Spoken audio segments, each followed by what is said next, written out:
அனைவருக்கும் வணக்கம். இப்போ நம்ம பார்க்க போகிற தலைப்பு மகாபாரதத்தில் நகுசன். யார் இந்த நகுசன்? நகுலன் வேற, நகுசன் வேற. நகுலன்றவர் பஞ்ச பாண்டவர்களில் ஒருத்தர். நகுசன் அப்படின்றவர் யாருன்னு பார்ப்போம். நம்ம சேனலை சப்ஸ்கிரைப் பண்ணாதவங்க சப்ஸ்கிரைப் பண்ணிவிடுங்க. லைக் பண்ணுங்கள், ஷேர் பண்ணுங்கள், மறக்காமல் கமெண்ட் பண்ணுங்கள். கதைக்குள்ளே போகலாம் வாங்க. விருத்தாசூரன் அப்படின்னு ஒரு அரக்கன். அவன் இந்திரலோகத்தில் நுழைஞ்சு அங்கே இருந்தவங்களெல்லாம் கொடூரமாக தாக்குனான். அவனோட தாக்குதலை கண்டு பயந்து எல்லாருமே இந்திரன்கிட்ட போய் தங்களை காப்பாற்றுங்கன்னு கேட்குறாங்க.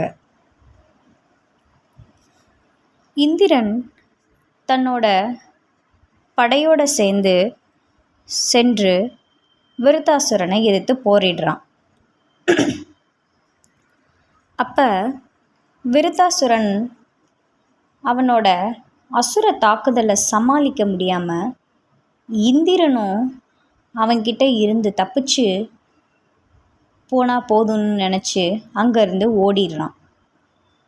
மேலும் விருத்தாசூரன் தன்னை கண்டுபிடிச்சு அழிச்சிடுவானோன்னு பயந்து தாமரை மலரோட தண்டுக்குள்ளே போய் மறைஞ்சிக்கிறான். யார்? இந்திரன். பின்னர் அங்கேருந்து விருத்தாசுரனை எதிர்த்து போரிடுவதற்கான பலம் வேண்டி தவம் செய்ய தொடங்குறான்.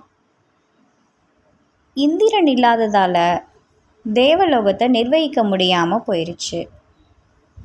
எனவே தற்காலிகமாக ஒரு இந்திரனை தேர்வு செய்ய தேவர்கள் முடிவு பண்ணுறாங்க. இந்திர பதவியில் அமர்ந்தா விருத்தாசூரன் நம்மளை அழிச்சிடுவான் அப்படின்ற பயத்தால் நிறைய பேர் அந்த பதவியை ஏற்க முன் வரல. இந்த நிலையில் பூலோகத்தில் சிறப்பாக ஆட்சி செஞ்சு வந்த நகுசன் அப்படின்ற மன்னனை இந்திர பதவியில் அமர்த்தலான்னு தேவர்கள் கூடி முடிவு பண்ணுறாங்க. நகுசன் 100 அஸ்வமேத யாகம் செஞ்சு முடித்த பலனால் தேவர்கள் அவனை தேர்வு செஞ்சாங்க. ஏற்கனவே பழைய வீடியோவில் அஸ்வமேத யாகம்னா என்னன்னு நான் சொல்லியிருக்கேன். இங்கே நகுசன் 100 அஸ்வமேத யாகம் பண்ண காரணத்தினால அவனுக்கு இந்திரலோகத்தில் இந்திரன் போன்ற பதவியை தேவர்கள் முடிவு பண்ணுறாங்க. பார்த்துக்கோங்க அப்போ அஸ்வமேத யாகத்தோட பலன் என்னன்னு. அடுத்தாப்புல நகுசன்கிட்ட சென்று தேவர்கள் தங்களோட கோரிக்கையை சொல்கிறாங்க. நகுசனும் தேவர்களோட விருப்பப்படி சரி அப்படின்னு ஒத்துக்கிறான். இந்திர பதவியை ஏற்றுக்கிறான். அந்த பதவியில் அமர்ந்ததுமே அவனோட செயல்பாடு எல்லாமே மாறி போயிடுச்சு. இந்திர பதவியோட பெயரிலான கர்வமும் பேராசையும் நகுசனை ஆட்டி படைச்சிருச்சு. இந்திரலோகத்தில் இருக்கிற எல்லா செல்வங்களும் பொருளும் தனக்குத்தான் அப்படின்னு உரிமை கொண்டாடினான் நகுசன். அது மட்டும் இல்லை, அங்கே இருக்கிற நடன மங்கைகளும் இந்திராணியும் கூட தனக்கு தான் சொந்தமானவங்கன்னு எண்ணினான். இதனால் கவலையடைந்த இந்திராணி தேவகுருவான பிரகஸ்பதி அவர்கிட்ட போய் நகுசன்கிட்டருந்து என்னை காப்பாற்றுங்கன்னு கேட்குறாங்க. இந்திராணின்றது இந்திரனுடைய மனைவி. தேவகுருன்றவர் பிரகஸ்பதி, குரு பகவான்.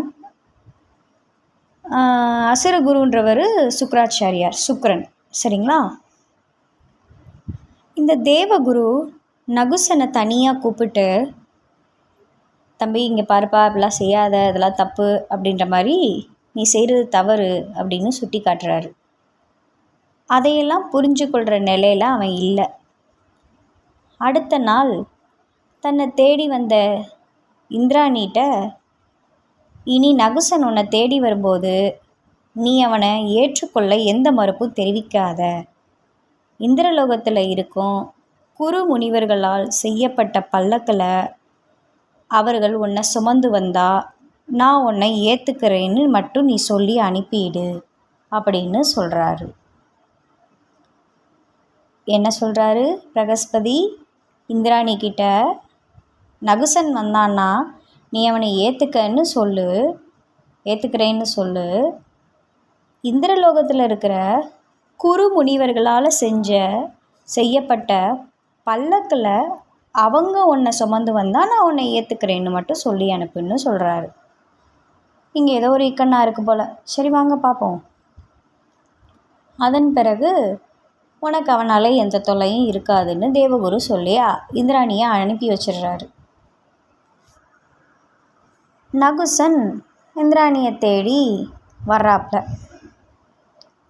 அதே மாதிரி தேவகுரு சொன்னார் இல்லையா பிரகஸ்பதி, அதே வார்த்தையை சொல்லி இந்திராணியும் நகுசனை சொல்லி அனுப்பிடுறாங்க. நகுசன் என்ன பண்ணுறான், குருமுனிவர்களை தேடி சென்று தன்னை பல்லக்கில் அமர வச்சு இந்திராணி இருக்கிற இடத்துக்கு சுமந்து செல்லும்படி கட்டளையிடுறான். அவன் இந்திர பதவியில் இருப்பதால்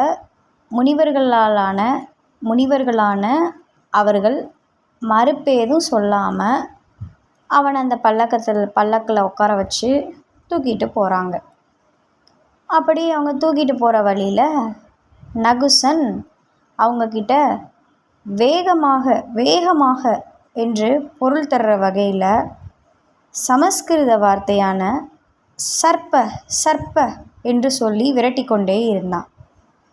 அந்த பல்லக்கை சுமந்து சென்ற முனிவர்களில் ஒருவரான அகத்தியருக்கு அது எரிச்சலை தந்தது. கோபமடைஞ்ச அகத்தியர் நகுசனை பார்த்து, எங்களை சர்ப்ப என்று விரட்டிய நீ இப்போவே மலைப்பாம்பாக மாறி பூலோகத்தில் விழுந்து காட்டில் அலைஞ்சு திரிஞ்சு கஷ்டப்படு அப்படின்னு சாபமிட்டுட்டார். யார்? அகத்தியர் நகுசனுக்கு சாபம் கொடுத்துட்டாரு. தன் தவற உணர்ந்த நகுசன் பல்லக்கிலிருந்து கீழே இறங்கி தான் தெரியாமல் செஞ்ச தவற மன்னிச்சு சாபத்திலிருந்து விமோச்சனம் தந்தருளும்படி கேட்குறான்.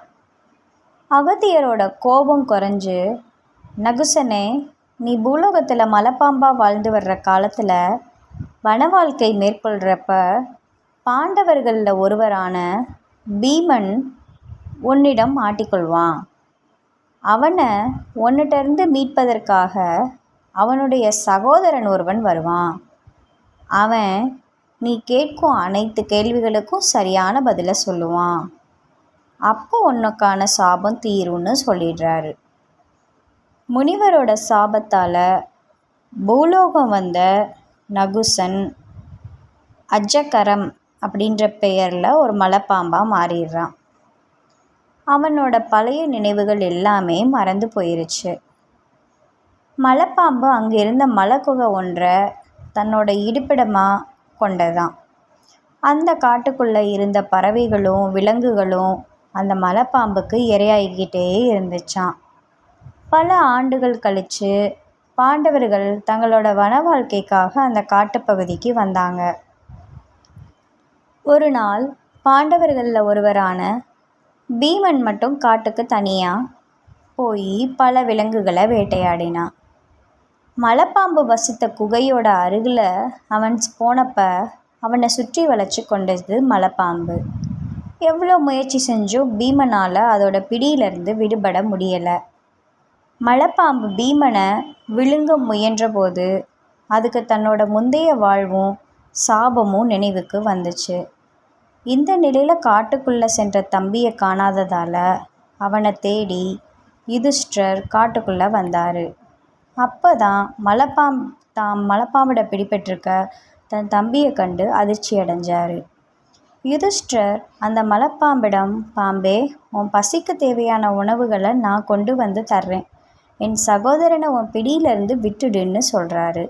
நீ கொண்டு வந்து கொடுக்குற உணவு எதுவும் எனக்கு தேவையில்லை, நான் கேட்குற சில கேள்விக்கு மட்டும் நீ சரியான பதிலை சொன்னால் நான் உன் சகோதரனை விட்டுடுறேன்னு சொல்கிறாரு. சரியான பதிலை சொல்லலைன்னா உன் சகோதரனும் இல்லாமல் உன்னையும் சேர்த்து நான் சாப்பிட்ருவேன்னு சொல்லுது அந்த மலைப்பாம்பு. யுதிஷ்டிரர் அதுக்கு சம்மதம் தெரிவிக்கிறாரு. பின்னர் மலைப்பாம்பு கேட்ட எல்லா கேள்விக்கும் முறையாக பதிலளிக்கிறாரு யுதிஷ்டிரர். அவரோட பதிலால் மகிழ்ந்த மலைப்பாம்பு பீமனை விட்டுடுச்சு. மலைப்பாம்புக்கு சாப விமோசனம் பெற்று நகுசனாக சுய உருவம் பெற்றான். அவன் யுதிஷ்டிரரை வணங்கி இந்திரலோகம் சென்றடைந்தான். இந்த கதை பிடிச்சிருந்துச்சுன்னா லைக் பண்ணுங்கள், ஷேர் பண்ணுங்கள், மறக்காமல் சப்ஸ்கிரைப் பண்ணிடுங்க. நன்றி.